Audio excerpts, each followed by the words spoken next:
Boleh, boleh, boleh. Oke,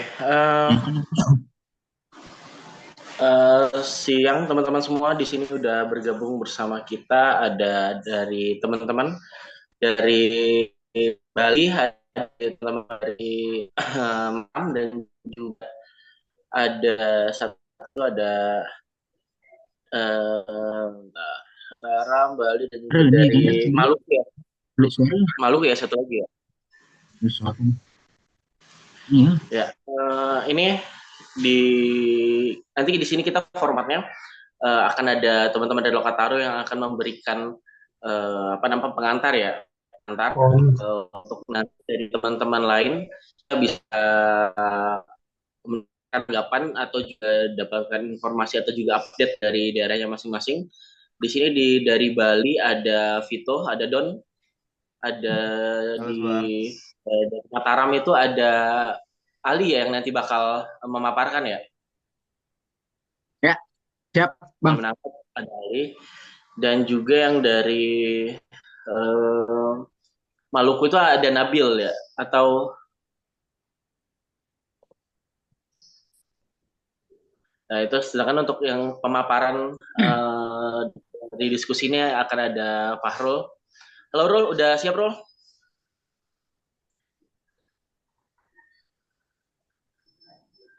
Halo Fahrul.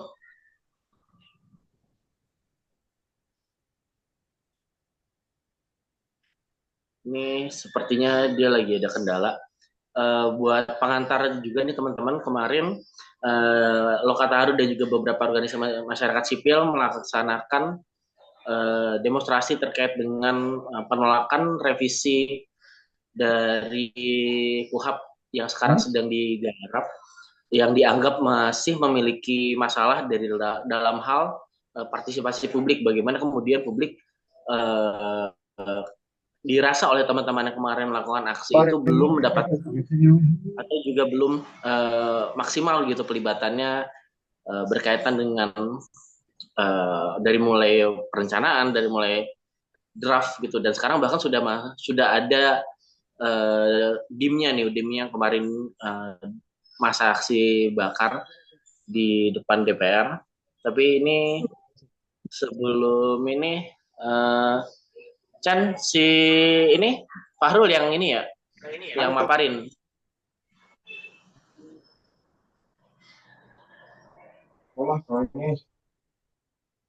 Nah, ini adalah satu ini kick off di mana kita mencoba untuk membangun komunikasi dengan teman-teman di daerah. Dan buat sekarang itu kita ke teman-teman Bali, Mataram dan juga ke Maluku gitu. Bagaimana kemudian respon atau juga pendapat teman-teman nih bagaimana dengan adanya rancangan KUHP yang terbaru ini. Jadi di sini nanti akan ada Fahrul yang apa namanya terkait dengan teman-teman yang yang terdapat ya di draft KUHP yang kemarin. Nanti di teman di yang lain bisa bisa menanggapi. Oke, kalau gitu Fahrul, silakan Rul untuk bisa memulai pemaparannya. Ya, oke Bang. Makasih banyak Bang atas kesempatannya Bang Puji. Sebelumnya selamat siang teman-teman semuanya. Perkenalkan nama Siap. saya Farul, saya dari mahasiswa Universitas Trisakti, di mana di sini kita bakal membahas mengenai penyikapan terhadap rancangan Kitab Undang-Undang Hukum Acara Pidana sendiri. Nah, mengenai permasalahan-permasalahan terhadap RKUHP sendiri ini, mungkin dari teman-teman semuanya juga udah banyak mengetahuinya lah mengenai ramainya isu-isu yang sedang berkembang yang saat ini yang lagi fokus banyak digarap sama beberapa jaringan-jaringan gitu kan. Nah, adapun kita beberapa tahun belakangan ini kita mengenai pembahasan pembentukan perundang-undangan sendiri itu dari DPR sendiri ataupun dari pemerintah itu selalu terkesan tertutup dan hampir tidak pernah melibatkan partisipasi publik. Nah, cuman permasalahannya saat ini ketika banyaknya permasalahan ataupun keluhan yang dikeluhkan sama masyarakat dari pemerintah dan DPR juga nggak berbenah gitu. Kita saat ini kita bisa lihat dari mulai rancangan undang-undang yang di pemerintahan Prabowo saat ini udah ada undang-undang BUMN yang itu sangat minim partisipasi publik. Selanjutnya itu ada undang-undang minerba, lalu ada undang-undang TNI yang juga saat ini sedang ramai juga. Dan saat ini lagi ngebahas, yang lagi saat ini bakal dibahas sama pemerintah dan bakal ditetapkan yaitu RKUHP sendiri. Sebenarnya kenapa kita harus menolak KUHP ini? Kita menolak bukan dalam arti menolak kita tidak sepakat atas revisi undang terhadap KUHP ini sendiri. Akan tetapi kita harus sepakat terhadap revisi KUHP yang harus mengedepankan nilai-nilai kemanusiaan dan tidak membatasi hak-hak warga negara. Nah, namun ada beberapa kutipan apapun pasal-pasal yang diterapkan nama DPR sendiri ataupun pemerintah ini banyak pasal-pasal yang membatasi dan bahkan membuat represivitas terhadap warga negara itu semakin gencar dan itu membuat kita ibaratkan ya ruang partisipasi publik itu semakin dipersempit. Nah, ada pun beberapa pasal itu yang sangat berbahaya sebenarnya yaitu mengenai penahanan sendiri. Ketika kita yang saat ini kita berbicara sebagai mahasiswa ketika kita demo ataupun ketika kita di demo itu kita ditangkap sendiri itu biasanya kan kita dalam 1 kali 24 jam itu biasanya kalau kita tidak terbukti kita bakal dilepaskan. Namun saat ini di kepolisian mereka bisa menahan sampai 7 kali 24 jam tanpa alasan. Hal itu sangat fatal sebenarnya.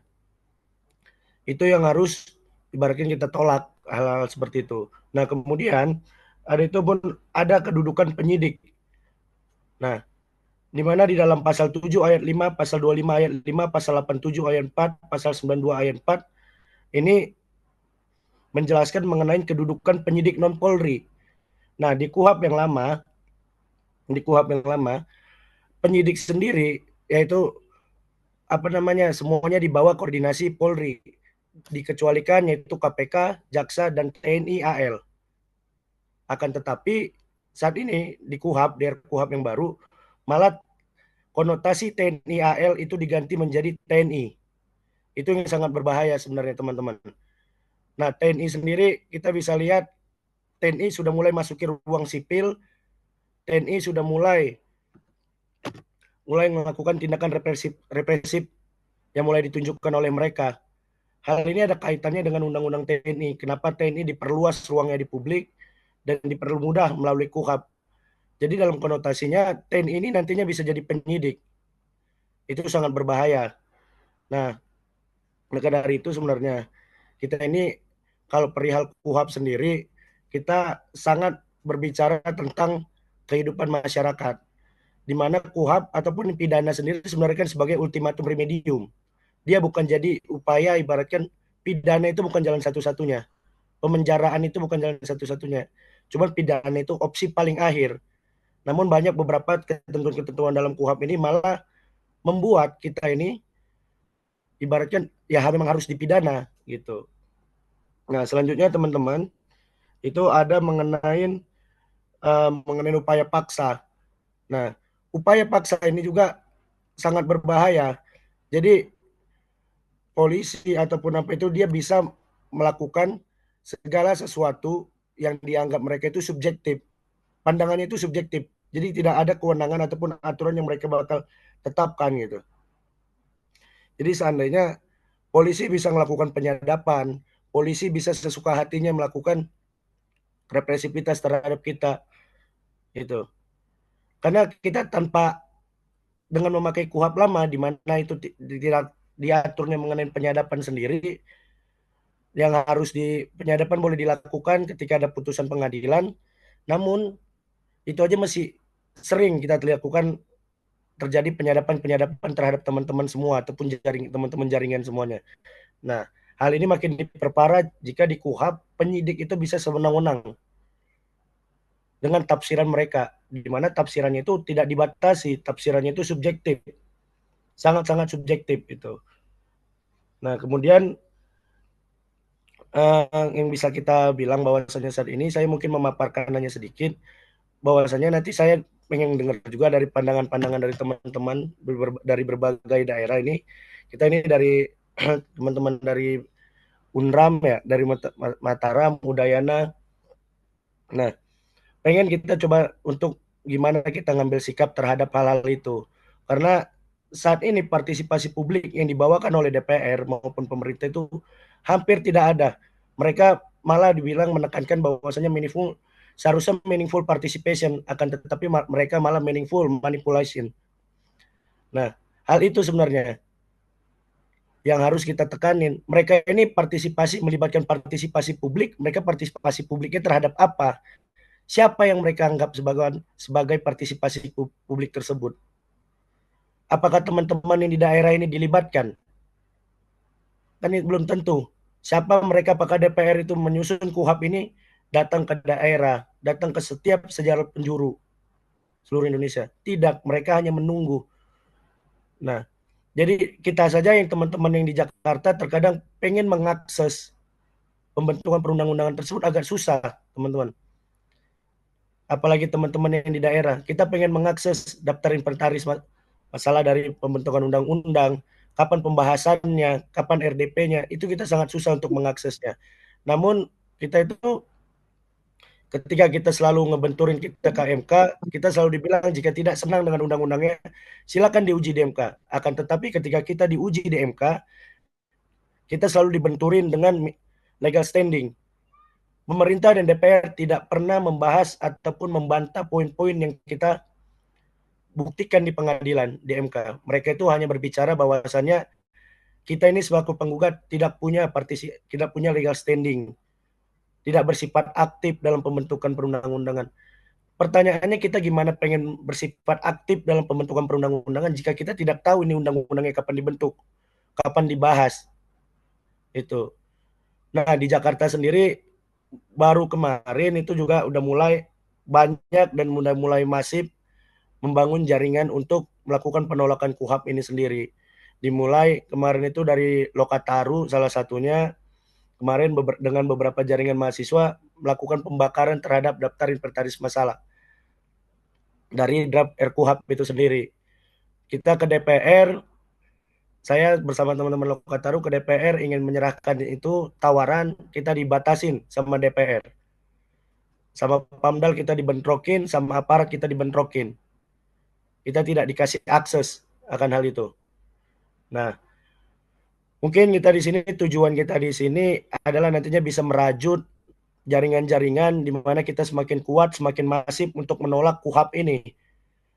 Kita menolak KUHP bukan dalam tanda arti seperti yang saya bilang, kita yang harus merevisi KUHP dengan memperhatikan hak asasi manusia yang benar sebenar-benarnya dan tidak membatasi kewenangan warga.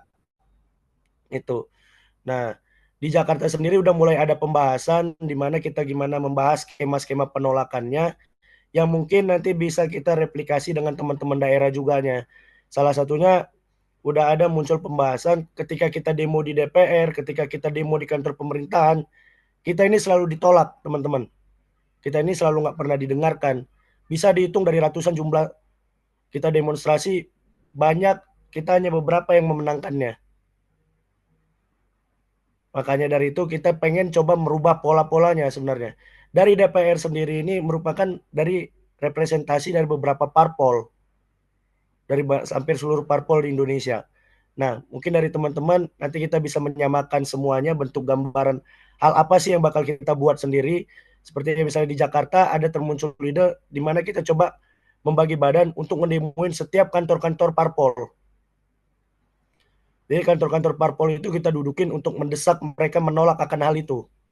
Mungkin teman-teman juga nanti bisa mereplikasikannya di daerah untuk melakukan hal yang sama. Mungkin itu aja dulu, Bang. Lebih dan kurangnya, Bang. Oke, terima kasih Fahrul untuk pemaparan singkatnya. Nanti selanjutnya kita akan lebih menanyakan terkait dengan tanggapan atau juga bagaimana kabar di daerahnya masing-masing. Tapi gue sedikit nambah dari Fahrul itu bagaimana kemudian di dalam beberapa jurnal ada sebuah pembahasan, ada satu diksi gitu yang kemudian menjadi pembahasan baru, yaitu adalah sophisticated authoritarian gitu. Bagaimana sebuah pemerintah yang authoritarian gitu, pemerintah yang mutlak itu dilakukan secara sophisticated, secara halus gitu. Bagaimana kemudian bukan kemudian ketika ada protes kemudian demonstran dipukul, tapi yang dilakukan adalah sebelum adanya protes dibuatlah undang-undang yang kemudian memperbolehkan hukum untuk melakukan pemukulan itu. Jadi pemukulan yang dilakukan oleh negara itu kemudian mendapatkan legitimasi lewat produk hukum. Nah, ini kemudian menjadi tren di dalam tahun terakhir. Bagaimana kemudian ketika ada teman-teman yang menolak atau juga mencoba melindungi lingkungannya, dibuatlah undang-undang Minerba, kawan-kawan yang melawan gerakan korupsi, dibuatlah revisi undang-undang KPK yang akhirnya kita lihat sekarang melemahkan KPK 6 tahun setelah disahkan. Ada juga kemudian Omnibus Law, ada juga kemudian beberapa produk-produk undang-undang lain yang kemudian atau yang paling baru kemarin ada KUHP yang kemudian membatasi segala tindakan demonstrasi gitu dengan perubahan diksi dari awalnya pemberitahuan menjadi harus izin gitu. Kalau ada demonstrasi tanpa izin itu kemudian bisa ada pasal-pasal yang di OPEC baru. Ini kemudian di KUHP yang terbaru ini dianggap satu masalah karena beberapa kajian-kajian atau beberapa teman dari kawan-kawan termasuk tadi yang udah beberapa kali disampaikan oleh Fahrul dan juga oleh beberapa teman-teman dari koalisi masyarakat sipil, ini adalah salah satu cara sophisticated authoritarian itu berjalan gitu. Bagaimana kemudian pelemahan atau juga pengekangan public free lewat undang-undang. Jadi makanya ini menjadi satu isu bersama karena ini yang diubah itu yang setuju atau nggak setuju ini kita bakal kena. Nah makanya di sini kita coba diskusi lebih lanjut lagi dan gue bakal ke Bali. Ini ada dari Don Vito dari Udayana yang kampusnya kebetulan beberapa bulan kemarin itu jadi barak tentara. Mungkin gue ke Vito dulu. Tok, gimana Tok? Lu dan juga teman-teman Udayana ini merespon terkait dengan revisi KUHP terbaru ini dan apa-apa yang kemudian jadi keresahan teman-teman di sana Tok? Silakan. Oh, Oke, terima kasih sebelumnya atas waktunya Bang Oji ya. Selamat siang semuanya, perkenalkan aku Don Vito, mahasiswa Universitas Dayana. Mungkin kalau misalkan dari sisi hukum banget ya Bang, karena memang aku bukan anak hukum gitu kan. Aku anak fisik gitu kan. Ini RKUHP ini kedengarannya mungkin agak ribet banget gitu ya, apalagi juga banyak daftar inventarisasi masalah sekitar 1.600-an itu yang mereka itu memang ingin dikebut dibahas dalam waktu kurun waktu 2 hari gitu kan. Nah, lagi-lagi dari Udayana sendiri itu menanggapi kan memang soal soal apa namanya pembuatan undang-undang ini gitu Bang. Proses penyusunannya gitu yang nggak partisipatif gitu. Bahkan kemarin sempat aku lihat dari teman-teman dari Lokataru gitu kan yang ya itu masyarakat umum ya cuma di luar aja gitu. Bahkan mereka cuma ya oke diundang diundang gitu. Tapi cuma hadir tapi diundang cuma buat hadir, nggak ada itu forum dialog, nggak ada pembahasan substansi bareng, bahkan nggak ada bahkan banyak masukan juga kan gitu dari lembaga hukum, terus akademisi, pegiat HAM itu untuk RKUHP ini itu ya cuma dibiarin aja gitu loh. Jadi jelaslah kita memang ya menolak lah gitu untuk apa namanya untuk rancangan undang-undang hukum acara pidana ini. Terus juga memang kita ada beberapa pasal yang memang kita sebenarnya kayak wah ini pasal kayaknya emang emang emang bener-bener karet dan emang bener-bener untuk tindakan represivitas bahkan kriminalisasi mungkin kan ya kayak misalkan di pasal 93 gitu kan ayat 5 penahanan itu kan udah dilakukan yang ditambah 3 poin tuh tidak bekerja sama dalam pemeriksaan menghambat proses pemeriksaan atau memberikan keterangan yang tidak sesuai dengan fakta. Kayak kita kemarin coba ngebayangin kalau misalkan kita apa namanya diperiksa polisi gitu kan, kita gugup terus atau nggak ngerti prosedur atau cuma pengen memang kita didampingi pengacara, terus jawabannya itu kan kita nggak sesuai penyidik. Nah itu kan bisa bisa jadi itu apa namanya alasan kita untuk ditahan lagi gitu bang. Karena kita bisa dianggap ganggu proses hukum lah atau apa namanya padahal kita cuma takut gitu kita cuma takut sekedar nunggu padahal kita punya hak untuk diam dan itu kan dilindungi gitu oleh prinsip due process of law gitu kan Bang. Sama ada pasal juga yang kita sorot yang soal ini Bang, apa namanya, eh, penyadapan gitu di pasal 106 ayat 4 kalau nggak salah. Dalam hal keadaan mendesak, penyidik dapat melakukan penyitaan dan atau pemeriksaan surat dan atau komunikasi elektronik tanpa izin. Itu yang kita sorot gitu kan. Kayak misalkan kayak kita cuma lagi konsolidasi biasa, terus tiba-tiba mungkin aparat ngira kita kayaknya wah ini ada konsolidasi mau demo gitu-gitu kan, tiba-tiba mungkin bisa jadi kita dipanggil gitu kan besoknya. Bahkan lo kita nggak tahu ini ada apa gitu kan. Atau mungkin kita lagi Zoom meet kayak gini, kita ngomongin soal apa namanya rancangan undang-undang kayak gini, terus tiba-tiba keadaan mereka anggap kita melawan negara kan, terus besoknya tiba-tiba kita satu-satu diperiksa kan bisa jadi. Ya itulah jelas dari apa namanya dari kampus Universitas Dayana sih menolak lah rancangan undang-undang hukum acara pidana ini. Gitu. Mungkin aku balikin lagi ke Bang Uji. Ya, ini tentunya kita perlu puni ya, kita adanya forum ini adalah kita mendengarnya suara dari teman-teman, terkhususan teman-teman di daerah ya, karena tentunya kita melihat dengan isu ini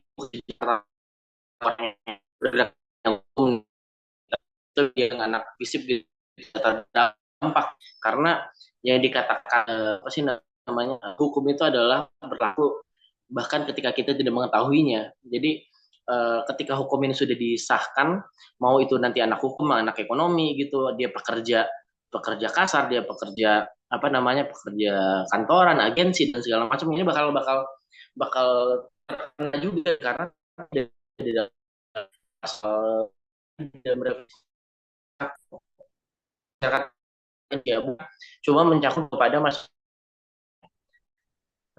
tentu doang, tapi karena ini adalah KUHAP gitu, akan semuanya bisa kena gitu. Kalau kita pakai redaksi kata di RKUHP beberapa tahun lalu, ini semuanya bisa kena juga nih, karena mau siapapun kita, kerja apapun kita, di latar belakang apapun kita bakal kena juga. Dan untuk itu mungkin gue bakal geser ke Ali dari Mataram. Coba mungkin dari Ali bisa kasih ke kita nih gimana pandangan dari teman-teman yang ada di Mataram sana terkait dengan revisi KUHAP yang lagi berjalan ini. Siap. Halo, Assalamualaikum warahmatullahi wabarakatuh. Waalaikumsalam Ali. Terima kasih sebelumnya kawan-kawan. Selamat siang. Sebelumnya perkenalkan dulu, nama saya Juanda Lisabana. Biasanya dipanggil Jo sih, Bang Fauzi. Ini tumben dipanggil Ali saya. Jadi salam kenal semuanya. Kita dari teman-teman Badan Eksekutif Mahasiswa Universitas Mataram, Lombok. Langsung saja mungkin bahwa untuk respon kami memang secara kelembagaan kita belum melakukan kajian secara khusus di RUU KUHAP ini, tapi kita sudah beberapa hari yang lalu sudah coba menginisiasi diskusi kecil terkait merespon segala bentuk persoalan yang ada di RUU KUHAP ini begitu. Ya, memang kesepakatan secara umum bahwa seperti yang kita ketahui secara umum memang produk-produk hukum hari ini proses legislasinya begitu kurang gitu, perlibatan pihak-pihak yang memang harus dilibatkan dalam proses pembentukan undang-undang gitu. Apalagi RUU KUHAP hari ini bahwa ada beberapa pasal yang memang kemudian itu bisa menciderai demokrasi kita gitu. Bahwa seperti yang sudah disampaikan atau kita bahas hari ini tadi ada semacam pasal yang dimana nanti ketika ada demonstran yang sebenarnya di RUU KUHAP yang lama itu ditahan hanya 24 jam gitu, tapi ketika di RUU KUHAP yang baru ini kita akan ditahan sampai 7 hari gitu. Ini pengalaman kita ditahan 1 hari aja habis di gojlok gitu, apalagi sampai 7 hari. Itu nggak kebayang sih gimana bentuk kriminalisasi yang akan dilakukan oleh para oknum aparat ini begitu, sehingga wewenang yang diberikan lebih luas lagi dalam RUU KUHAP ini begitu. Saya kira apalagi kita teman-teman yang memang background-nya mahasiswa melakukan gerakan-gerakan gitu. Saya kira ini sangat-sangat betul apa namanya mencederai demokrasi kita lah begitu. Dan kami ngelihat eh, bahwa apa namanya eh, ini bukan hukum gitu, ini adalah bentuk alat represivitas gitu. Ya, di mana mereka dengan pandainya membungkus dengan jargon-jargon penataan hukum, tapi diarahkan untuk membuka perlawanan dan mengunci ruang-ruang kritik menurut kami. Dan saya kira kita sudah sepakat ya, maksudnya secara umum bahwa RUU KUHP hari ini pertama dalam proses legislasi ya cacat secara formil karena pelibatan masyarakat secara penuh tidak ada pelibatan sama sekali gitu. Sekarang saya coba ingin kita dari teman-teman BEM Unram lah gitu. Coba bagaimana karena yang saya lihat hari ini tentang isu RUU KUHP ini tidak ada gerakan secara masif di beberapa titik wilayah untuk sama-sama menolak gitu. Sebenarnya kayak RUU TNI kemarin mungkin kita sama-sama eh, secara masif gitu di beberapa titik wilayah melakukan gerakan mahasiswa untuk menolak begitu rancangan undang-undang TNI misalnya. Ya kita coba ingin buat seperti itu juga begitu di beberapa titik wilayah. Mungkin yang per hari ini sama-sama yang ikut terlibat Zoom ada teman-teman dari Udayana, kemudian Trisakti, artinya mari begitu kita coba gerakan di titik-titik wilayah untuk mengkonsolidasikan eh, tentang penolakan RUU KUHP ini dengan kawan-kawan masyarakat sipil, pihak-pihak supaya apa namanya pelibatan secara menyeluruh itu kuat begitu untuk menolak RUU KUHP ini begitu.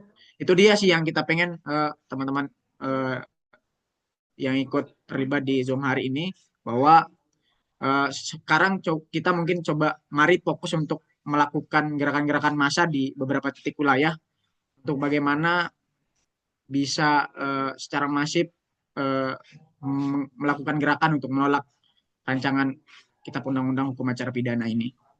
Saya kira itu sih kalau dari kami teman-teman BEM Unram, Bang Fauzi. Saya kembalikan dulu ke Bang Fauzi nanti gimana lanjutannya. Oke, thank you. Berarti gue manggil Jo aja ya biar lebih ini ya, pas ya. Ya. Itu tadi yang bilang tuh salah satu yang mungkin jadi concern terutama dari teman-teman yang bergerak di isu demokrasi, bagaimana kemudian ada penambahan masa sebenarnya di dalam bahasa kepolisian bahasa ini tidak digunakan gitu. Yang dibilang perpanjangan masa pemeriksaan penahanan untuk pemeriksaan dari yang maksimal 1 hari 1 kali 24 jam menjadi 1 minggu gitu. Nah ini kan jadi satu masalah sendiri yang kita tahu bagaimana kemudian lembaga yang satu ini sering kali melakukan abuse of power gitu. Bagaimana tadi Jo udah bilang ini kita 1 hari aja udah digojlok nih, apalagi seminggu nih. Seminggu udah jadi bu.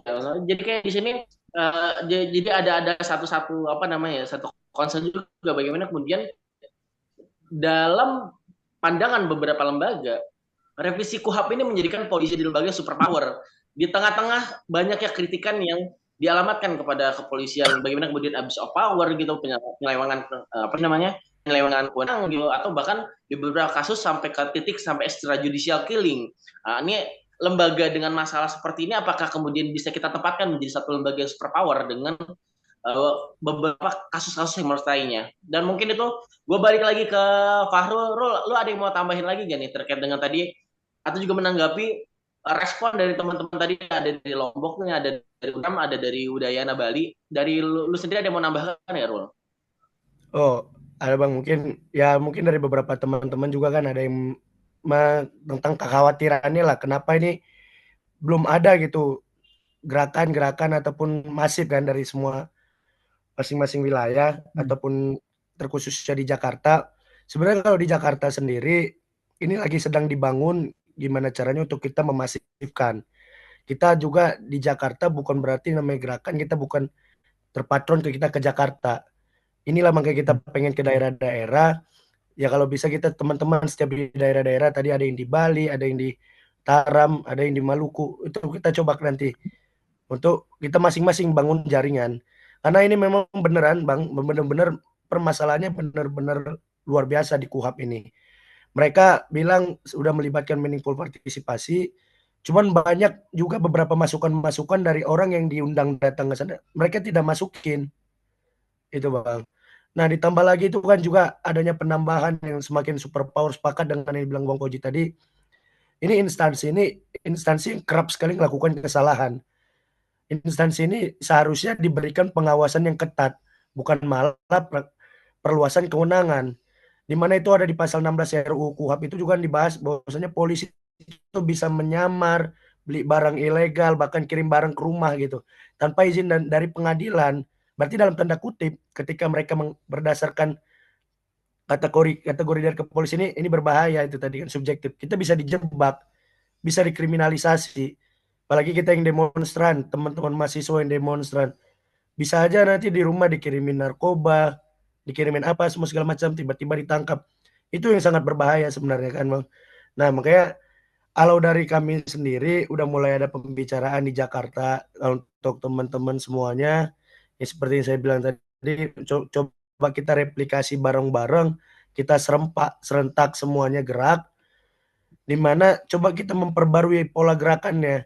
Selama ini kita hanya gerak di DPR, di DPR, kita hanya dibentrokin dengan aparat. Mereka nggak pernah dengar, dan toh kita selalu demo di DPR, orang-orangnya nggak pernah ada di DPR. Terkadang mereka kadang udah tahu ini mau didemoin di DPR, mereka nggak hadir di DPR. Kalau di Jakarta biasanya mereka di hotel itu. Nah, makanya ada ide tercetus gimana kita nih teman-teman semuanya, ketika sudah terbangun, ketika sudah terajut semuanya jaringan-jaringan untuk menolak KUHP ini, kita demoin setiap kantor-kantor parpol di Jakarta, di DPP-nya, teman-teman yang di daerah di DPC DPC-nya. Jadi dudukin semua kantor-kantor parpol itu. Bahwasanya kita ngedesak fraksi ini untuk menolak KUHP. Itu yang belum pernah dicoba sebenarnya kan sama teman-teman. Kita capek-capek kita demo ke sana, DPR-nya nggak pernah ada. Saya sering juga ngelihat di postingan-postingan teman-teman di daerah berhasil masuk geruduk DPR. Cuma DPR-nya memang kosong di dalam, memang mereka nggak ada di dalam kan gitu. Lebih bagus kita desak setiap parpol, kita serentak untuk dudukin itu. Mungkin itu Bang. Mungkin izin masuk Bang, boleh? Kemudian menekan kembali parpol itu sebagai sarana aspirasi warga ya. Kita di tren-tren kemarin kan di dalam kondisi yang ideal politik itu adalah kendaraan aspirasi warga, di mana warga pada umumnya berhimpun di partai politik untuk kemudian bisa membawa atau juga menyuarakan suara yang ada gitu, yang dia bawa. Tapi kan dalam politik relasi kuasa yang saat ini terjadi di Indonesia, tentu kita paham ya bagaimana kemudian suara yang kemudian dibawa dari wakil-wakil ini adalah suara-suara pemodal atau juga orang yang kemudian menjadi klien dari mereka gitu. Kalau dalam perspektif politik klientelisme gitu. Jadi kalau saran dari Pak Ro ada bagaimana kita merubah metodenya menjadi kita memberikan desakan itu bukan kepada lembaga yang notabene itu menjadi stakeholder, tapi kepada rumahnya dari anggota-anggota rumah stakeholder ini. Bagaimana kemudian kita samperin langsung nih ke kantor partainya agar kemudian lu bawa 200 sekian ribu suara masyarakat sini, berarti kalau ada kasus gini lu harus ini dong, bawa dong. Jadi kayak intervensi langsung ke arah kantor partai politik yang langsung. Nah itu tadi gue lihat Vito udah mau buka mic nih, gimana toh? Lu ada mau tambahan? Atau ada respon gitu? Gimana kondisi di Bali sana? Iya, sebenarnya kalau dari saya sendiri sih Bang, saya sebenarnya sadar satu hal. Kenapa kok di RKUHP ini nih sedikit sekali nih orang yang gerak, bahkan hampir nggak ada gelombang kayak RUU TNI gitu-gitu kan. Saya sadar bahwasannya ketika orang melakukan pergerakan gitu, Bang, itu kan ada 3 langkah. Mereka tahu, mereka sadar, dan mereka baru gerak gitu kan. Nah, saya rasa dari semua elemen ini nih, banyak orang yang sampai sekarang itu kan belum tahu, Bang, PAKUHP ini nih, gitu loh. Banyak orang-orang yang masih penasaran, contoh kayak misalkan saya tadi, saya pun baru mengetahui tentang KUHP ini beberapa minggu lalu, dan wah ternyata sebermasalah ini gitu loh Bang. Kalau misalkan RUU TNI kan memang kita udah di brainstorming nih, udah ada juga paranoia dari zaman-zaman lalu ketika kita, wah TNI mau masuk pemerintahan, kita takut dong. Tapi ketika RUHP ini banyak orang yang sama sekali tidak paham. Kenapa? Karena memang pembahasannya serumit itu, Bang Oji. Gitu, pembahasannya serumit itu, dan banyak juga orang yang karena mereka tidak paham, jadi mereka nggak sadar. Gitu. Mereka nggak sadar kayak, ah ya udahlah, pun nanti gue juga kalau misalkan gue ditangkap polisi, misalkan karena ditilang ya, misalnya gue ditangkap polisi, oh ya udah gue ditangkap aja gitu. Pun mereka juga nggak sadar ketika apa eh, untuk sadap menyadap ya, oh ya udahlah nggak ada yang penting ini gitu loh dari HP gue gitu kan. Mereka mereka mungkin banyak yang mikir seperti itu. Jadi mereka banyak yang nggak tahu dan mereka banyak yang masih belum paham. Nah, dari gue sekarang ini mungkin untuk di daerah Bali ya mungkin akan aku coba buat mengasih mereka menyadarkan dan memberikan mereka pemahaman dulu terkait oh ini loh ada bahaya-bahayanya dan banyak daftar inventaris masalahnya gitu. Ada sekitar 1.600-an itu kan daftar DIM-nya itu loh. Itu sih itu. Jadi mungkin ketika mereka oh oke mereka udah tahu, mereka sadar, oke mereka baru mau gerak gitu loh. Dan kalau misalkan ngomongin pergerakan sendiri gitu kan di Bali kan ketika mereka udah tahu dan mereka udah sadar kayak contoh ada kalau Bang Oji tahu kan kemarin Bang Oji sempat main tuh ke Bali ada ini ya kan Bang kita demo soal TMD gitu kan itu kan kita diterima di DPR gitu kan. Nah, itu ketika orang-orang di sini ketika mereka udah tahu, mereka udah sadar pasti rame-rame akan gerak gitu loh. Bang. Itu sih dari Ya, dari dari aku ya. ya sebenarnya ini Mungkin kalau kita dalam kehidupan ini ya, kehidupan bernegara itu kan produk undang-undang itu setelah dalam setiap bulan itu ada yang disahkan, ada yang dirubah, ada yang apa sih disesuaikan gitu. Itu kan sebenarnya bagaimana kemudian kita memahami proses demokrasi itu bukan sebatas 5 tahun 1 hari di bilik suara, tapi proses demokrasi yang sejati adalah bagaimana kemudian kita bisa mendorong sebuah perubahan atau mendorong perubahan kondisi tidak menjadi ini kan tren yang jadi di ini di beberapa waktu atau beberapa tahun terakhir bagaimana kemudian kita tidak ingin upaya pelemahan terkait dengan KPK itu berlangsung kita tolak nih revisi undang-undang KPK kita nggak pengen adanya apa sih namanya lingkungan kita makin rusak akhirnya kita tolak tuh apa sih namanya waktu itu revisi undang-undang minerba jadi kayak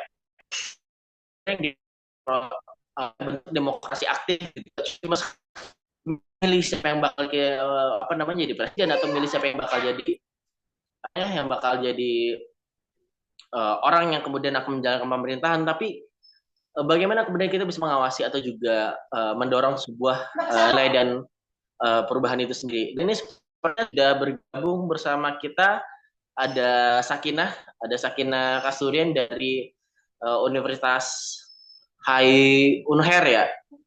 Iya, halo, maaf aku telat join. Oh ya, gak apa-apa. Ini tadi kita sudah sebut tentang pembahasan, tapi kita masih perlu nih bagaimana kemudian suara dari teman-teman yang ada di Unher itu Maluku ya? Maluku atau Maluku Utara? Maluku Utara. Di Maluku Utara. Nah ini tadi udah ada pemaparan dari teman-teman dari Mataram, udah ada pemaparan dari teman-teman dari Mataram Lombok ya, ada dari teman-teman Udayana Bali. Nah ini dari kita sebelum pembahasan kita bakal lebih lanjut lagi, gue pengen tahu nih, Sakinah gimana sih kemudian teman-teman dari Unhair ini melihat apa yang ada di dalam atau juga apa yang kemudian jadi salah dan apa yang perlu di visi baru ini yang lagi berjalan saat ini. Oke, iya Kak. Jadi untuk kita di Maluku Utara sendiri, aku tadi menyimak ya untuk pembahasan kalian bahwasanya RUU KUHP ini masih sedikit orang yang bersuara. Nah, sama halnya kita juga di Provinsi Maluku Utara, aku pun juga baru mengikuti isu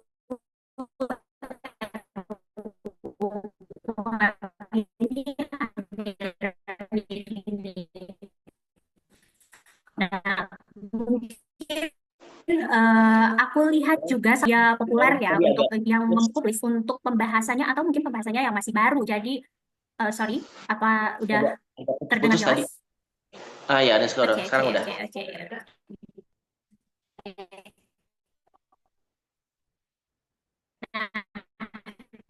Nah,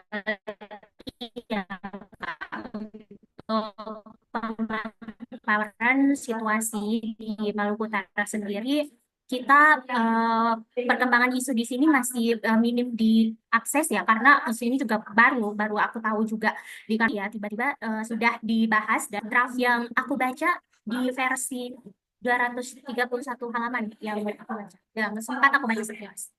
Aku lihat di sini salah satu yang disoroti adalah restoratif justice ya. Aku lihat kalau aku bandingin dari KUHP yang sekarang ya, KUHP yang sekarang atau KUHP yang lama ini, secara eksplisit tidak diatur terkait dengan restoratif justice. Jadi alasan utama terjadi penghentian penyidikan itu adalah apabila tidak mencukupi bukti lebih lanjut. Nah, itu dapat dilakukan penghentian penyidikan. Tapi ternyata justru di RUU yang baru ada pengaturan terkait dengan restoratif justice itu sendiri di bagian pasal 70-an ya sampai di pasal 83. Nah, itu diatur tuh secara khusus, secara eksplisit terkait dengan restoratif justice atau kesepakatan menyelesaikan masalah peradilan. Nah, ini tuh bisa saja dijadikan alat untuk di dalam proses peradilan. Jadi ini justru melemahkan untuk merumuskan RUU KUHP ini, rancangan kitab undang-undang hukum acara pidana ini, dengan dalil perkembangan zaman, justru harusnya pembahasannya itu matang gitu, tidak secepat ini. Dan dengan adanya pengaturan restoratif justice secara khusus ini bisa dijadikan alat untuk penghentian penyidikan. Kalau aku lihat sih bisa ada potensi tersebut. Kemudian selain itu, aku kenapa fokus ke restoratif justice, karena kebetulan aku lagi fokus dalam kasus mengikuti perkembangan kasus restoratif justice ya. Dengan tidak diaturnya restoratif justice dalam kitab undang-undang hukum acara saja, banyak kasus restoratif yang kasus RG yang justru dilakukan di luar regulasi yang mengatur. Nah, peraturan untuk mengatur syarat untuk bisa ditetapkan restoratif justice itu adalah tindak pidana ringan. Ya, tindak pidana ringan itu adalah pidana yang dendanya di bawah 2,5 juta dan penjara paling singkat 3 bulan. Tapi dengan adanya peraturan itu saja itu dilanggar, dipaksakan untuk restoratif justice. Ya, memang benar bahwasanya teori pemidanaan modern itu mengedepankan ultimum remedium atau peradilan sebagai jalan terakhir. Tapi kalau kita lihat, justru RG ini dipaksakan supaya tidak adanya mekanisme peradilan, dan dengan diaturnya RG ini justru semakin membuka abuse of power yang terjadi di dalam kasus penyidikan itu sendiri, dan tidak ada peraturan lebih lanjut. Misalnya RG ini kan harusnya dilakukan untuk kasus-kasus yang tidak berulang ya, hanya khusus kasus tindakan pertama saja. Kalau dia melakukan tindakan kedua kalinya atau 3 kalinya ya tidak boleh di RG, tapi di dalam KUHP tidak mengatur secara eksplisit tentang itu gitu. Selain itu aku lihat kewenangan kejaksaan diperlemah ya, tidak lagi sebagai penyidik gitu. Padahal di dalam peraturan kejaksaan itu sendiri bahwasannya ya tingkat tertinggi penyidikan itu ada di Kejaksaan Agung Republik Indonesia, tapi justru kewenangannya itu diperlemah dan tidak lagi menyidik soal tindak pidana korupsi. Selain itu mungkin itu ya yang aku lihat agak kontroversi yang aku ikutin sepanjang pengamatan aku ini, yang menurut aku sangat sensitif ya, terkait dengan penanganan mahasiswa atau penanganan yang diperpanjang itu, karena ya justru membahayakan kita sebagai mahasiswa apabila menyuarakan aspirasi gitu yang sudah dibahas oleh Koroti.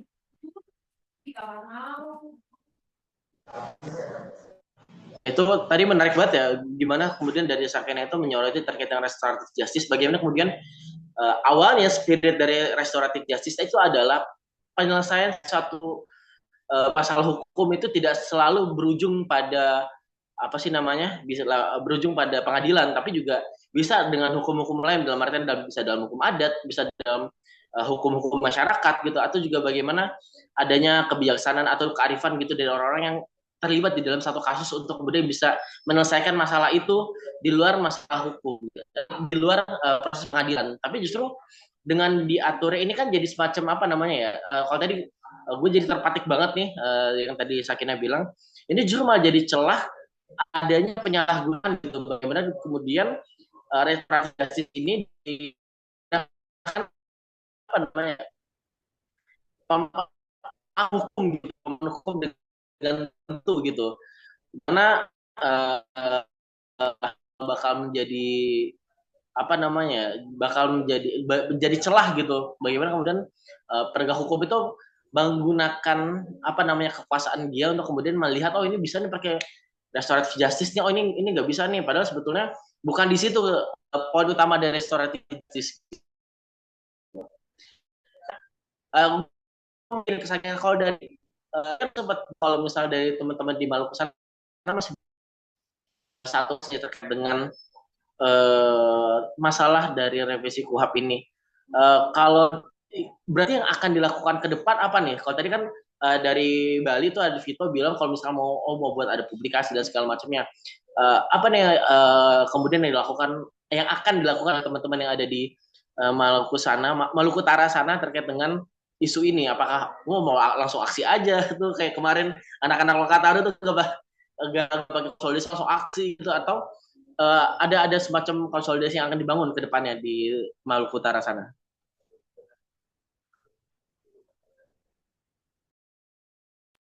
Oke, guys, terkait dengan rencana lanjutan sepasca diskusi ini, kita sampai saat ini itu sedang masih di tahap untuk mengumpulkan untuk di tahap kajian isu terkait dengan perkembangan draft rancangan KUHP ini.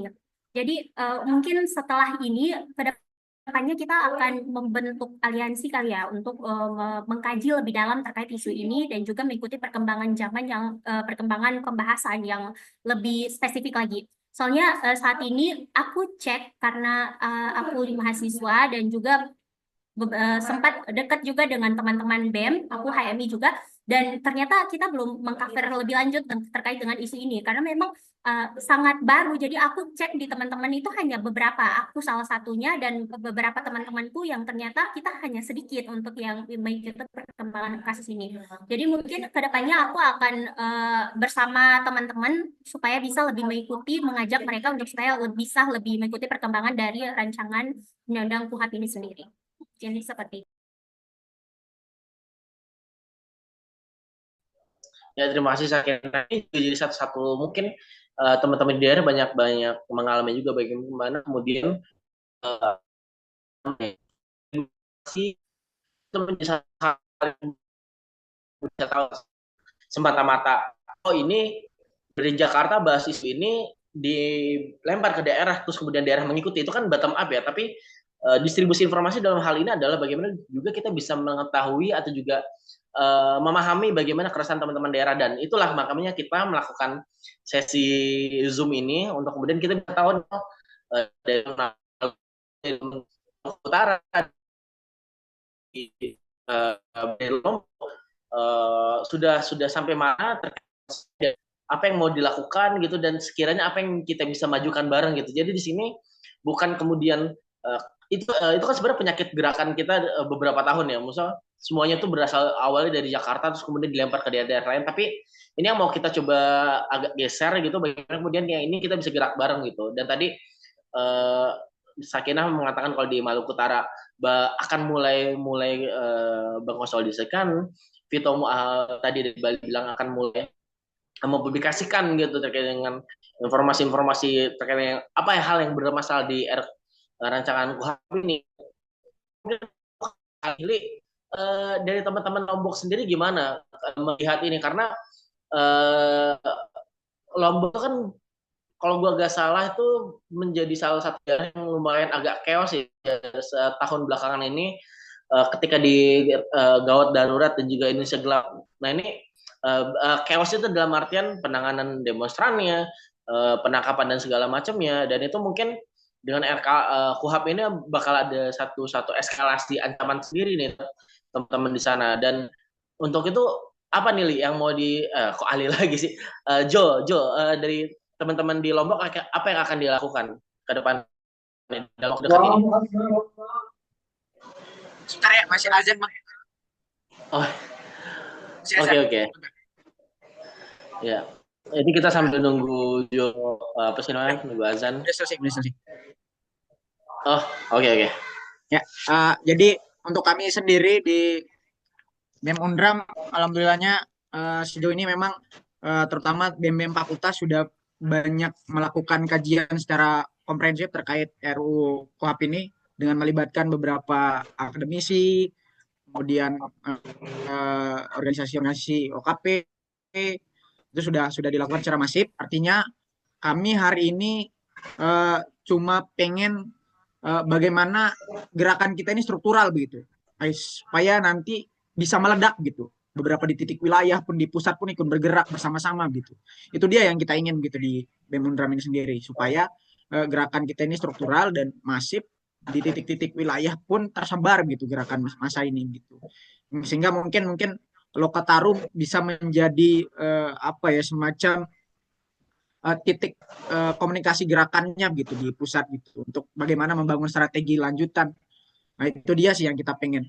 Jadi sejauh ini kita di Lombok sendiri ya, walaupun seperti yang Bang Fauzi katakan tadi bahwa gerakan-gerakan kami cukup lumayan chaos juga beberapa hari ini terkait isu-isu yang memang secara khusus di daerah juga lagi banyak persoalan gitu, di mana hari ini kami juga sedang fokus dalam persoalan pesawat glamping di Rinjani, terus dihadapkan dengan Tanjungan, ada isu ada geotermal di Rinjani. Jadi banyak hal lah di Lombok yang juga masih menjadi titik fokus kami, terutama di teman-teman BEM Undram yang cukup masih menggerakkan gerakan-gerakan untuk menolak segala bentuk persoalan-persoalan di daerah lah gitu, di Lombok terutama.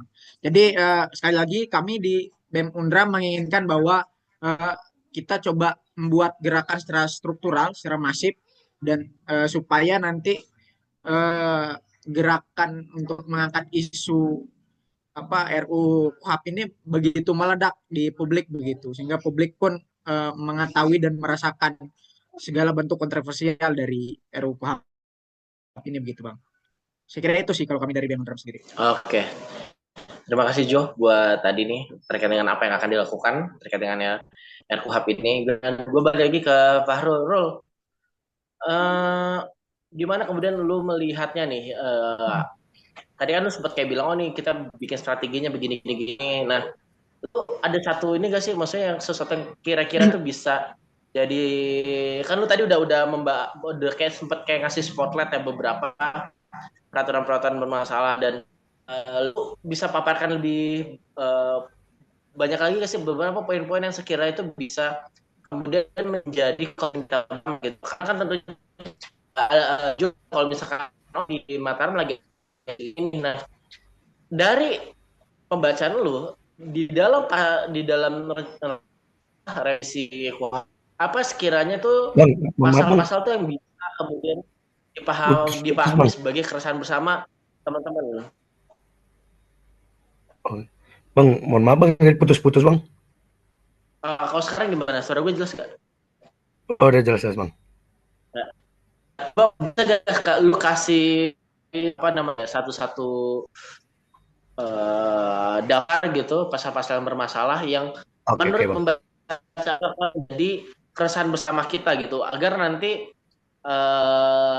bisa nih kita kasih satu perhatian khusus agar nantinya kedepannya lebih mudah nih menerjemahkan kepada teman-teman KUHP ini bermasalah karena ada yang bikin kita begini, bikin kita begitu, bikin kita bermasalah.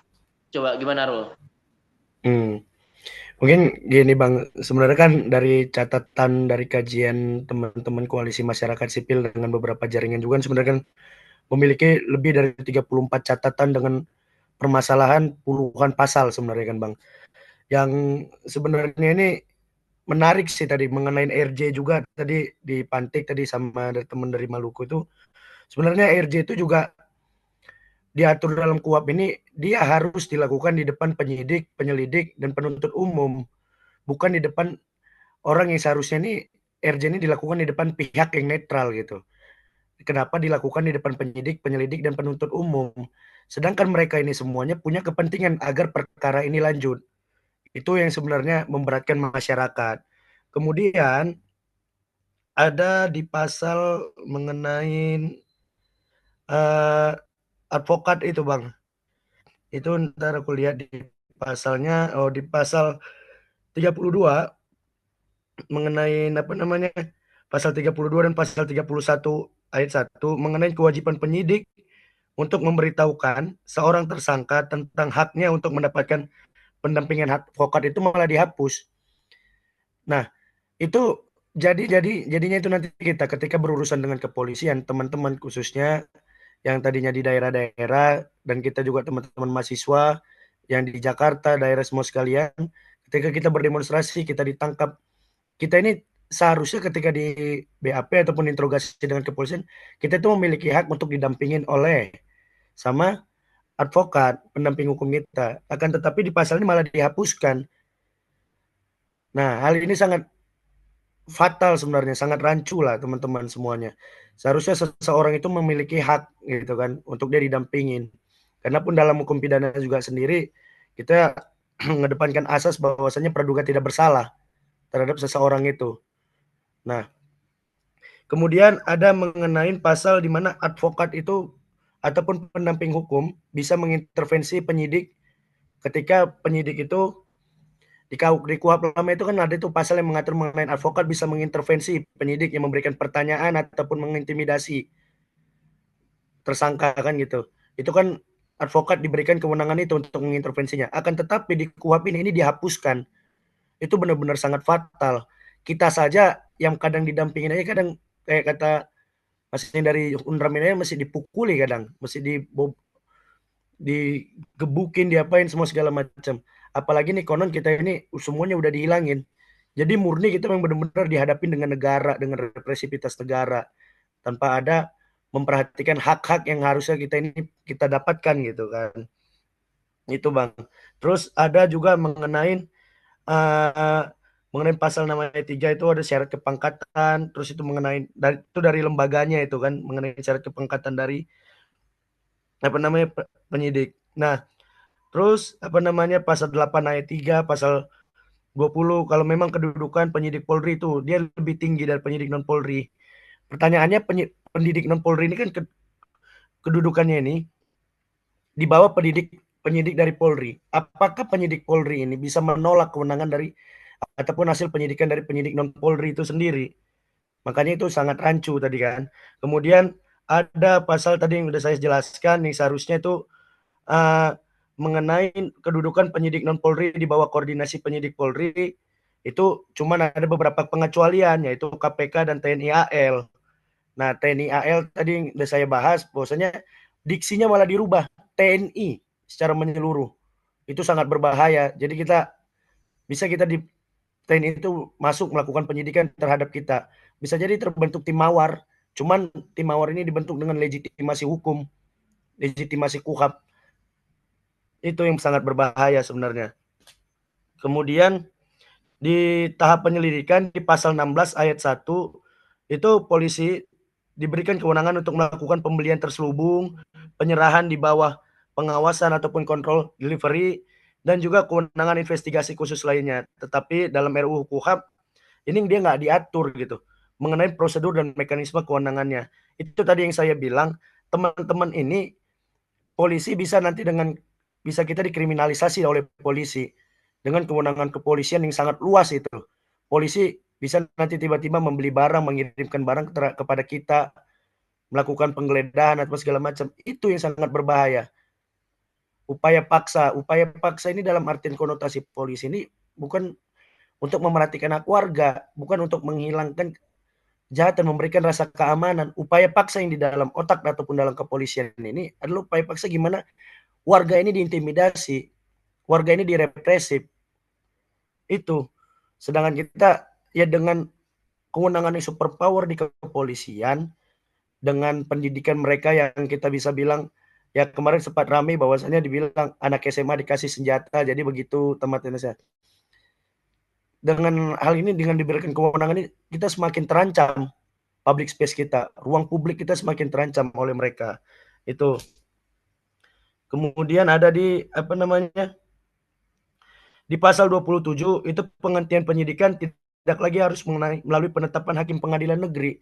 Nah, di sini yang sangat juga bisa Ibaratkan jual beli kasus ini terjadi dalam kepolisian ataupun di dalam kejaksaan itu sendiri nantinya kan gitu. Terus apa namanya, itu tadi di dalam pasal yang mengenai advokat dapat menyatakan keberatan ketika penyidik melakukan intimidasi, itu ada di pasal 33 ayat 2. Itu pasal itu dihapus. Padahal di KUHP lama itu diatur, advokat itu dapat menyatakan keberatan ketika penyidik melakukan intimidasi, mengajukan pertanyaan yang menjerat saat proses interogasi. Itu malah dihapus di dalam KUHP yang baru. Ini benar-benar berbahaya buat kita semua. Kayak yang tagline yang dibilang sama Bang Fauzi sebelumnya, ini juga ada bisa kita gaungkan kembali. Itu semua memang bisa benar-benar semua bisa kena. Itu. Terus ada mengenai di pasal ketika laporan kita ini tidak ditindaklanjutin oleh penyelidik maupun penyidik, kita itu nggak bisa melakukan apa-apa dalam jangka waktu 14 hari kita harus melaporkan. Nah, kita ini pertanyaannya melaporkannya kepada siapa? Kita melaporkan harus terhadap atasan mereka, yang dimana itu sesama Polri. Disinilah kita bisa melihat bahwasanya kewenangan kepolisian ditambah, akan tetapi pengawasannya kok tidak ada ini sama sekali. Itu yang sebenarnya urgensinya sebenarnya. Dengan KUHP dibentuk, yang harusnya memperhatikan hak-hak warga negara juga, karena ini berkaitan dengan kehidupan sosial masyarakat. Polri juga sebagai corong pintu di dalam hukum pidana, itu masuknya pidana itu, dia harus juga ditambah kewenangan pengawasannya. Itu yang harusnya kita gaungin sama teman-teman semuanya. Mungkin kalau dari teman-teman masing-masing lah, itu tadi kan dari Unram, dari Bali, dari Maluku, masing-masing punya letak geografis yang saat ini keadaannya gimana gitu kan di sana.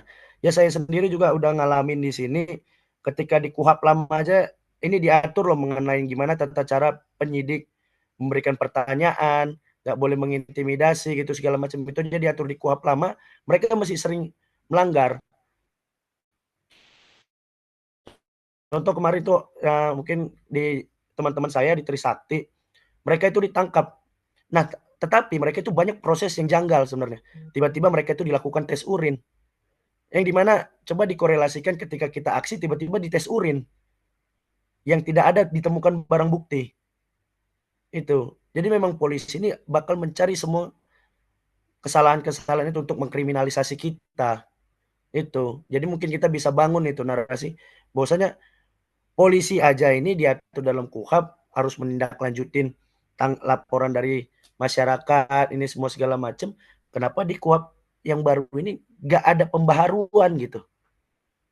Mereka aja mesti diatur, mereka ini masih banyak kasus kan kita ngelapor ke polisi nggak ditanggapin, kan gitu. Makanya naik tagline no viral no justice. Kalau nggak naik kasusnya nggak bakal ditanggapin. Nah, sedangkan ini mereka malah ngebahas ketika 14 hari tidak ada perkembangan, mereka malah melaporkannya ke atasannya, yang mana itu sesama polisi. Itu mungkin Bang, sedikit Bang. Ya berarti tadi gua ada 2 poin penting yang gua dapat dari pembahasan lu. Bagaimana kemudian adanya penyempitan penyempitan kewenangan dari advokat gitu. Bagaimana kemudian advokat yang bisa kemudian melakukan peran-peran optimal dalam mendampingi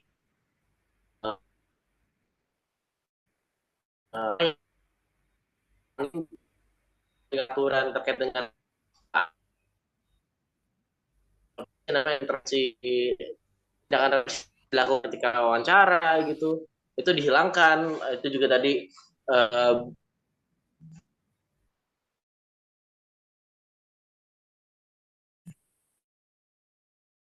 advokat bisa melaporkan terkait dengan itu, dengan makanya ke atasannya juga nih, ke polisi juga kan. Ada juga tadi karena profesional ini lembaga yang melakukan jika ada produk hukum baru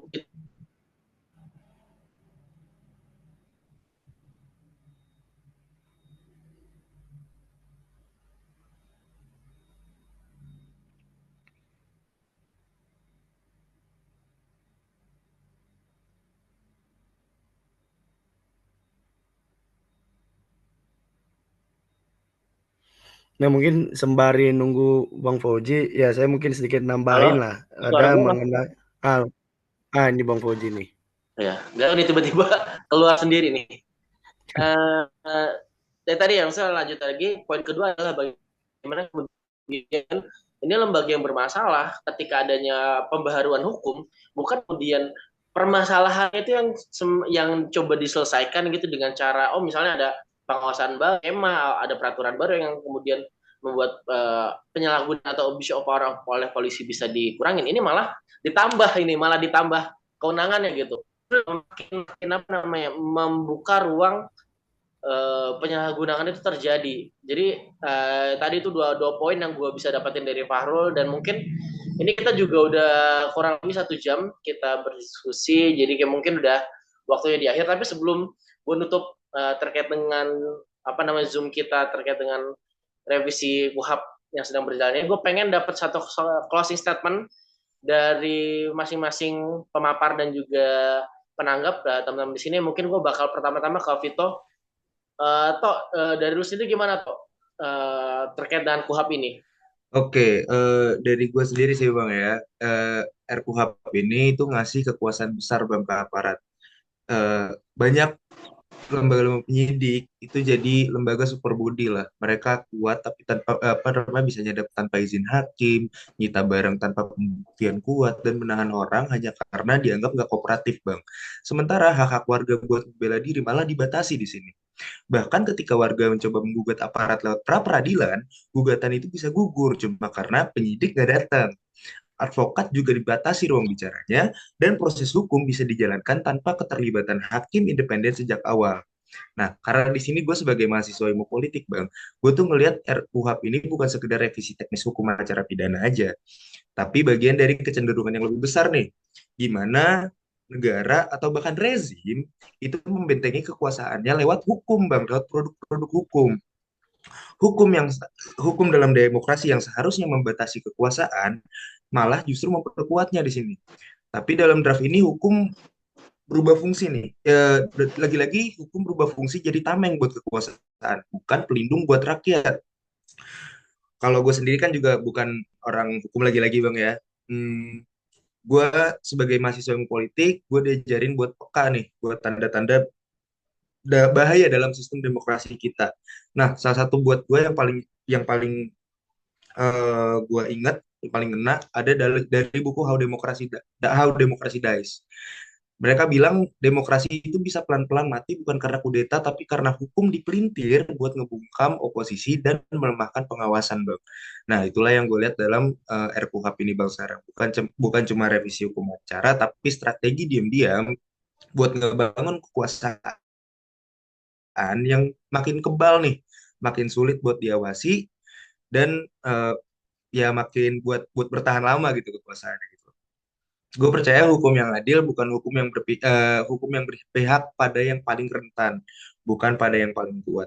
Tapi kalau hukum malah bikin warga buat bikin takut ngomong, takut membela diri, dan gak punya ruang buat ngugat ketidakadilan, maka kita sedang melangkah mundur. Untuk itu, gue nolak RKUHP 2025 ini. Oke, thank you Tok. Berarti hukum yang tidak memberikan keadilan itu gak bisa dikatakan hukum. Hukum yang tidak bisa memberikan kepastian kepada warga dibakar aja itu, kayak kemarin tuh. Dibakar aja, Bang. Oke, gue lanjut ke Sakinah.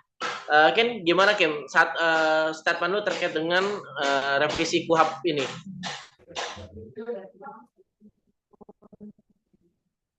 Oke, thank you Bang.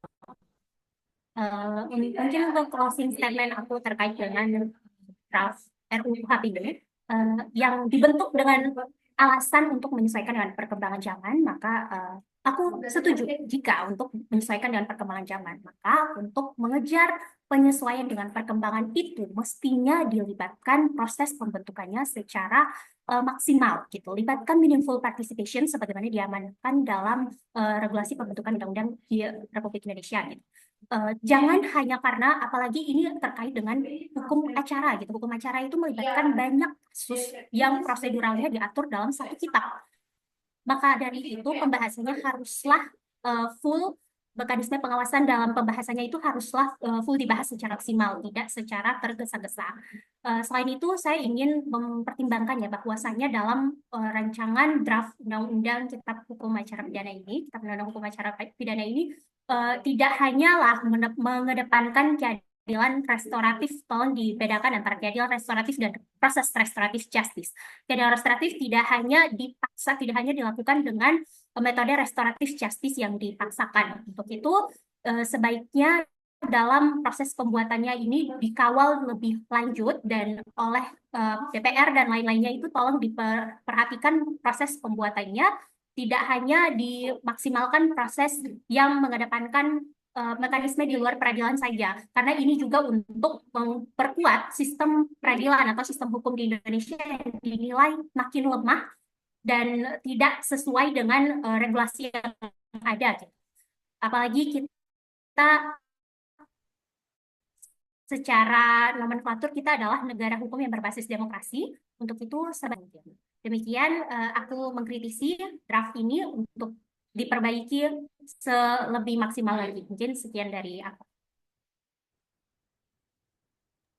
Ya, terima kasih Sakina. Itu pokoknya gue dapat batu yang di kata-kata awal tuh. Bagaimana kan perubahan itu kan perubahan terkait dengan hukum itu mengikuti keberadaan zaman gitu. Bagaimana menjawab kebutuhan hukum yang ada saat itu. Tapi kalau kayak gitu kan berarti perlu menjawab kondisi yang kontekstual gitu. Gak cuma sekedar FOMO doang nih. Wah ini udah 5 tahun diganti. Wah ini 3 tahun udah lewat ganti. Tapi bagaimana kemudian undang-undang yang diberlakukan kepada semua orang itu bisa mencangkup apa namanya keadilan untuk semua, gak cuma sekedar kepada si orang pembuat hukum ini doang. Ini kan hukum itu berlaku buat yang semua, buat orang gitu, nggak buat yang apa sih namanya yang bikin aja gitu ya, BBA gitu, bukan yang buat lulu aja gitu, tapi ini buat kita semua. Jadi makanya pentingnya apa sih namanya partisipasi aktif dari masyarakat itu adalah bagaimana kemudian hukum yang akan berlaku untuk semua masyarakat tepat oleh setiap masyarakat. Itu tadi dari saya. Sekarang gue ke Jo, statement Jo terkait dengan revisi undang-undang UHAP ini. Oke, sebelumnya terima kasih banyak kawan-kawan atas diskusi yang sangat-sangat bermutu pada sore hari ini. Jadi mungkin kalau dari saya sendiri bahwa kita sepakat proses legislasi RUU KUHAP ini sudah cacat secara formil. Ia lahir dari ruang-ruang tertutup tanpa partisipasi bermakna dari masyarakat sipil, tanpa mendengar suara-suara mereka yang memiliki ya, semacam legal standing lah gitu. Baik itu para akademisi, advokat, aktivis, para jurnalis, dan rakyat-rakyat sipil yang lainnya begitu. Yang seharusnya yang menjadi akan terdampak langsung terhadap pelaksanaan RUU KUHAP ini begitu. Jadi banyak sekali pasal-pasal di dalamnya, bukan hanya sekadar tumpukan teks, tapi jeratan yang sangat menindih suara-suara kebenaran gitu. Salah satunya yaitu tadi sudah kita dengar secara masif bahwa ada semacam penangkapan terhadap demonstran yang seharusnya cuma 1 hari, tapi di RUU KUHP baru sampai 7 hari begitu. Nah, saya kira ini adalah bentuk-bentuk pembungkaman demokrasi gitu bagi kita gitu. Jadi kami sepakat bahwa ini bukan hukum gitu, tapi ini adalah alat represi gitu. Tapi diarahkan untuk membuka perlawanan dan mengunci ruang-ruang kritik begitu kalau dari kami sendiri. Saya kira itu aja sih kalau kami dari teman-teman BEM Undram, Bang. Oke, terima kasih Jo. Itu poin pertama tuh menurut gue cukup kuat ya, bagaimana kalau bisa dibilang ini disuruh baca segala macam loh. Bagaimana kemudian kita bisa membaca, memahami sebuah produk hukum yang sedari awal itu sudah cacat formil. Itu kan satu hal yang ini ya. Gimana kita bisa mengikuti ujian sekolah kalau kita belum daftar sekolahnya gitu. Gimana kita bisa memahami satu produk hukum sedangkan dari awal produk hukum ini kita tidak dilibatkan. Tadi gue sepakat cacat formil dari awal, dan makanya itu udah cukup menjadi alasan yang kuat untuk menolak revisi KUHAP ini. Dan itu sekarang gue geser ke Fahrul. Closing statement coba Rul. Ya Bang, makasih Bang. Ya mungkin kalau aku pribadi closing statement, aku merangkum dari beberapa teman-teman di sini. Yang pertama memang negara kita dalam Undang-Undang Dasar adalah negara hukum. Namun hukum itu memang dibuat untuk kita taatin sebenarnya. Namun gimana caranya masyarakat bisa mentaatin suatu sistem hukum jika sistem hukum yang ada di negara kita adalah sistem hukum yang korup? Itu yang pertama. Yang kedua, kita pengen ngebahas kembali kepada sistem hukum. Sistem hukum yang korup inilah yang sedang terjadi beberapa tahun belakangan, terutama ada ini 3 undang-undang yang dibentuk dalam periode Prabowo, terkhusus Prabowo, tiga-tiganya itu dibentuk sangat minim partisipasi. Terlebih ini KUHP, makanya harus menjadi titik serius terhadap kita semua warga negara dengan yang katanya diksi negara hukum, gimana caranya kita mengawasin pembentukan hukum ini sesuai dengan bagaimana hukum semestinya. Karena hukum itu dibuat untuk seluruhnya, bukan untuk kekuasaan. Dan yang ketiga, harapan saya terhadap pada semua teman-teman, mari kita semua saling rajut, mari kita saling mengkonsolidasikan diri, mari kita mengokupasi semua tiap-tiap ruang, membentuk diskusi-diskusi ini, diskusi-diskusi yang mungkin ingin kita sebarluaskan kepada masyarakat, agar masyarakat tahu bahwasanya di atas sana sedang dibahas mengenai nasib hidup kita ke depannya. Ayo kita garap itu. Tadi kan beberapa keluhan banyak yang belum pada tahu, makanya ini sebenarnya tugas kita dari orang anak-anak muda sebenarnya. Apakah kita mau anak muda itu dengan direpresentasikan dengan Gibran? Tentu saja tidak. Makanya kita sekarang sebagai anak muda, mari kita merepresentasikan diri kita sebagai anak muda yang bakal berguna bagi negara, bukan yang hanya manja kepada bapak dan ibunya. Seperti Gibran bisa kita bilang kan. Nah, makanya mungkin kita nanti di akhir bisa saling berkoordinasi, bisa saling berhubungan untuk memasifkan diskusi ini, di mana nanti ketika diskusi sudah masif, ketika konsolidasi sudah masif, ketika sudah terstruktur semuanya, kita tinggal mensepakatkan gimana caranya kita untuk melawan ini, untuk menolak ini, agar pemerintah benar-benar peka terhadap suara-suara yang bising dari kita, terhadap kekuatan-kekuatan dan mental tubuh anak muda yang dimiliki oleh kita semua. Maka dari itu mungkin itu aja Bang dari saya. Jangan pernah capek, jangan pernah takut, jangan pernah untuk putus asa, karena kemenangan pasti ada. Karena kita dalam 5 kali sehari kita dipanggil untuk untuk menuju kemenangan. Makanya kita jangan pernah capek untuk menuju kemenangan tersebut. Mungkin itu saja dari saya Bang. Ya, gue nambahin dikit dari kata Fahrul. Bagaimana kita anak muda ya?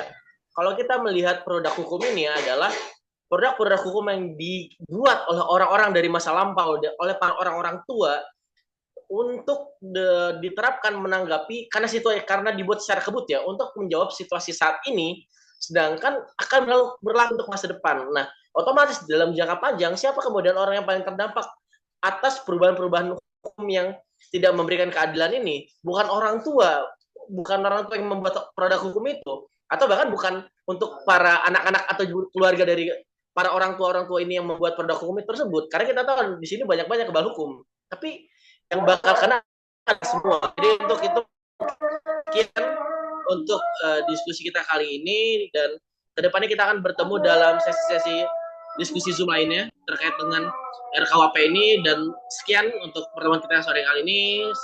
Selamat sore dan panjang umur perlawanan. Terima kasih semuanya. Terima kasih Bang. Terima kasih Bang. Terima kasih semuanya. Jaga napas perjuangan.